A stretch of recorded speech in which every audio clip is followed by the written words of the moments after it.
Welcome to Rock City Cookies, where we talk about all things cookies.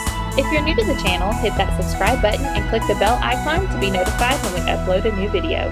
Thanks for watching.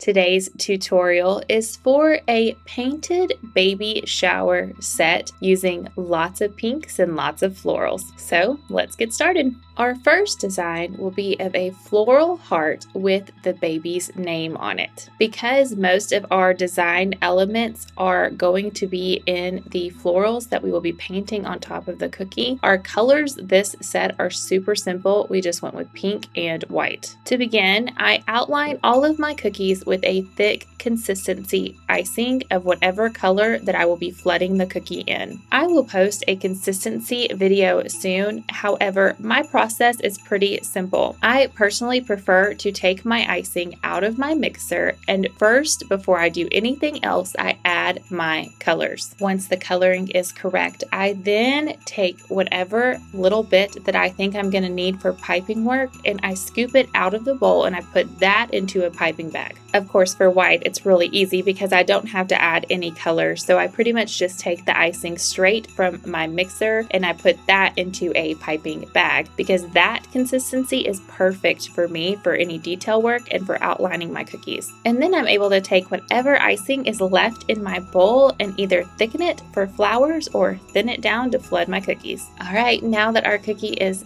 flooded, don't forget to take the extra time to pop any air bubbles that you see. I have a lamp that I shine down on top of my cookies so that I can see those areas that I may have missed if I would have had bad lighting. It's especially important to make sure you don't have air bubbles in your cookies when you're painting or drawing on top of them because those air bubbles tend to collapse with any sort of pressure from a pen or paintbrush. For the floral design on all of these cookies, I'm going to be using a combination of edible food marker as well as thinned down food gel coloring that I thin down with high grain alcohol. So to start, I'm going to use my edible marker for some of the stems and some of the smaller leaves. The image that you see projected here that I'm using as my template, I actually found on Google just by searching for watercolor flowers. I've now moved on to painting on the leaves with a paintbrush and with food gel coloring that I thinned it down with high grain alcohol. The effect that you want really depends on how much alcohol that you add to your food gel. To get a more opaque color, you are going to want to not thin down your food gel coloring too much. This makes it feel and look more like actual paint. So be sure to add that high grain alcohol slowly so that you are getting the desired look that you want. I always have a paper towel handy and I test my colors before I put them on my cookie. I know it's kind of hard to see here, but I'm actually using two different colors for my leaves, and that just adds some interest and depth to the design. Now that my leaves are done, it is time to put on the pink florals. With this pattern that I chose, it had a grouping of 3 florals together, so that's what I actually decided to do in the corner of this heart. So this will have the same color pink, but it'll still be 3 separate flowers. Now that all of my painting is done, I need to let that dry before I can add some more detail work on top of my paint. While I'm waiting on the paint to dry, the white part of the cookie just looked a little bit boring to me. So I went in and added a grouping of pink dots to the white portion of the cookie just to make it a little bit more fun and add that little bit of detail that makes a big difference in the world of cookies. And finally, I'm going to go back and add some swirls on top of my pink flowers to give them a little bit more definition to make them look more like flowers. The final step to this cookie is to add the sweet baby girl's name on top. I chose to do this in a pink icing just so that it stands out a little bit more than a white icing would. And that's it. The painted heart with the baby girl's name on it is done. The next design is a leaf cookie. I'm going to be adding the details for this leaf cookie on top of the flood. So for now, I'm just going to pipe an outline and then flood the entire surface of the cookie.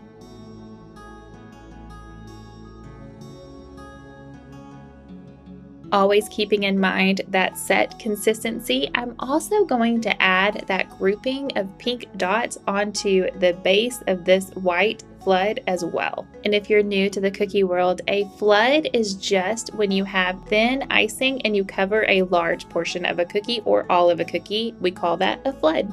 Now, this cookie cutter is really easy to freehand. However, I wanted to show you that if you are uncertain, you can always buy a cookie cutter, save the image from the cookie cutter onto your computer, and project that onto your cookie at any time. Now, this cookie cutter and all of the cookie cutters that I use today, I will list in the description box below. Using a thick consistency, I piped on the details for this cookie, including the leaves and the flower buds. But I do want to mention that I actually did this cookie 2 different ways. I did it one with white leaves and pink flower buds, as well as with pink leaves and white flower buds. I'm sharing both of the ways I decorated this cookie in the video, but for the second time through, I'll just let you watch.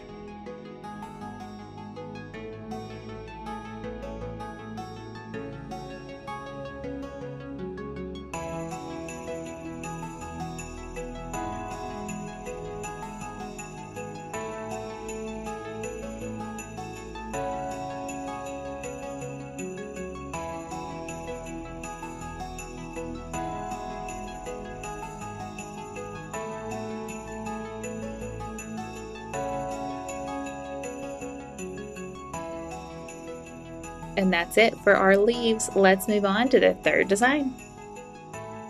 As with all of my baby shower sets, I always include at least one cookie with the child-to-be's first and middle name on it. So this cookie is a cookie that will say Ava Brooke.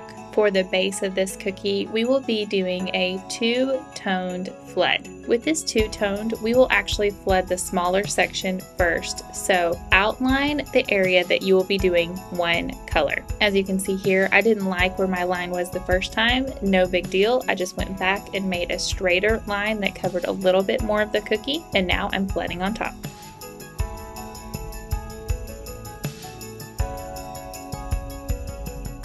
Now let's finish out our 2-toned cookie by outlining and flooding the second portion of the base. When doing 2-toned cookies, you can do 2 different techniques. The first way is to do both sections of the cookie at the same time while the icing is still wet. This just allows the icing to blend together seamlessly. The second way is to do one section of the cookie at a time, let it dry completely, and then go back and flood the second section. Now, I have decorated cookies with both 2-tone techniques many times. I think they both look great no matter what design you're doing. However, I tend to do the wet on wet 2-toned cookies when on top of my base layer I have one cohesive design that covers the entire surface of the cookie. I feel like the solid wet on wet 2-toned looks the best that way. Now that my cookie has dried, I am adding the markered dots on top of the white icing. Just a quick reminder, when you are doing marker work on top of icing, make sure your icing is really, really dry. If your icing is not dry enough, your marker will punch through your icing and you will have to start all over. Next, let's add just a few small flowers to the corner of this cookie.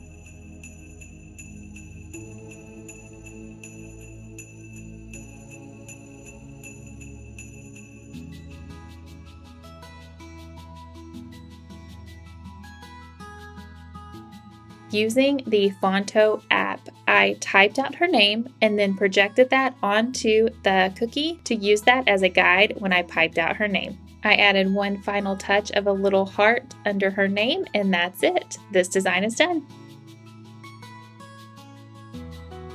Let's move on to the Floral Oh Baby cookie. To complement the 2-toned cookie that we just did, I will be doing a 2-tone here on this smaller plaque as well. This time when doing the 2-toned, I decided to do the larger area first. Really, there's no right or wrong, just do whatever feels good to you. Just like before, outline and flood one section of the cookie and immediately go back and outline and flood the second section. One thing I have learned from experience is that you want to pop your air bubbles before you move on to the next section. I'll even shake my cookie sometimes to make sure it's nice and flat before I pipe the other side. The reason for this is when you have 2-toned cookies, you want to keep that line where the 2 colors meet as straight as possible. and popping air bubbles can move your icing around and mess up that line. So just be really careful when you're popping your air bubbles, and remember it helps to pop one side first and then pop the other side after you have flooded it as well. Now it's time to add the floral element to this cookie as well. This time I won't be adding the pink dots in the back because the flowers and the leaves will take up the entire white section of this cookie. And for some reason, I don't know why I did this, but I painted the flowers first this time. I actually really preferred to do the leaves and the stems first, so I have no idea at all why I painted the flowers first. More than likely I was distracted by a podcast or something on my television, but you will see me decorate all the flowers first and then go back and paint all the leaves and the stems. Also, true crime is my jam when it comes to podcasts, and I am a reality TV junkie when it comes to TV. So if you have any suggestions, I'm always looking for some new content, so comment down below with any of your recommendations.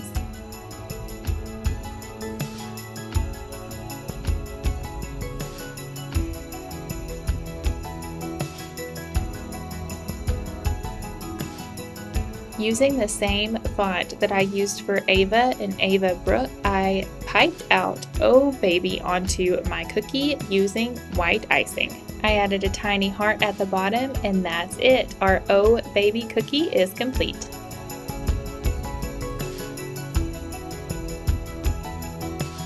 Okay, we have 2 designs left. Let's start with the rattle cookie.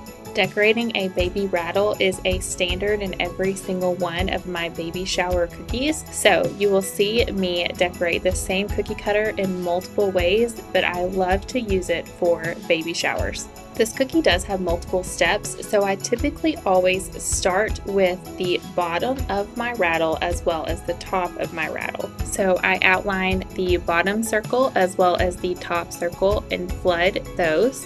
And then next I will outline and flood the bottom portion of the bow. Since it does not touch the icing anywhere else, it's safe to go ahead and outline and flood that section as well.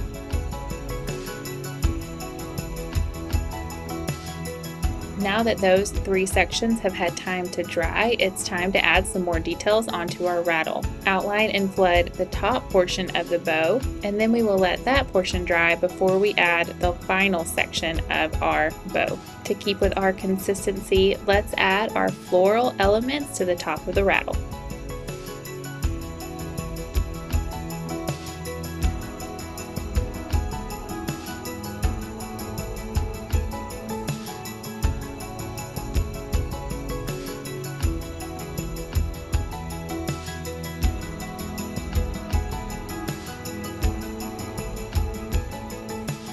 Now it's time to add the grouping of pink dots on the white areas of this cookie, as well as add the beads onto the rattle and the final section of our bow. I also added a small little heart at the bottom of the rattle.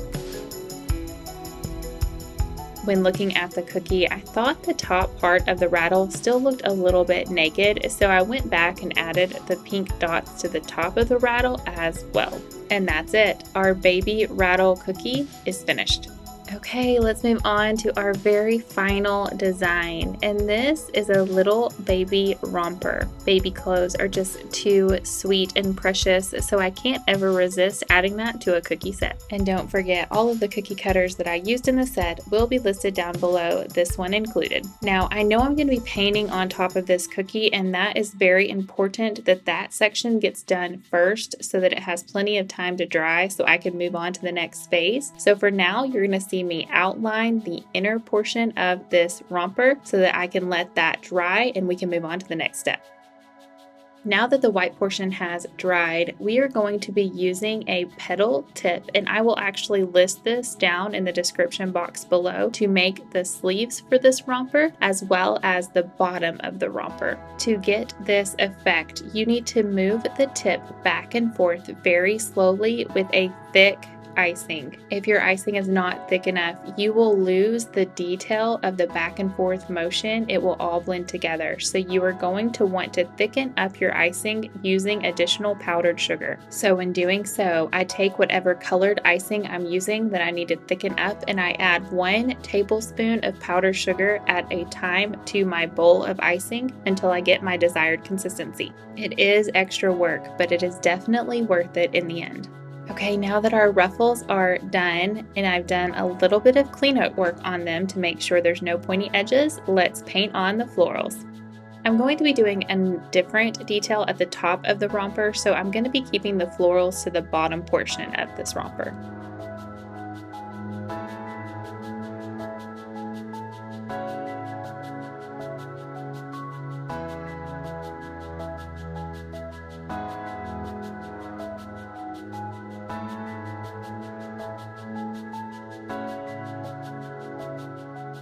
I'm going to add a string belt across the middle with a little flower rosette on top. I'll link the tip I used for this little rosette in the description box below, but the consistency is the exact same as I used on the ruffles.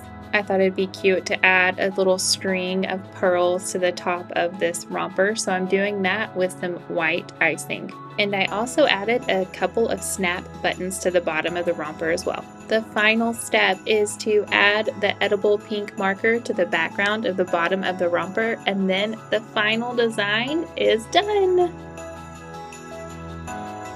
Thank you for joining me today with this pink floral baby shower set.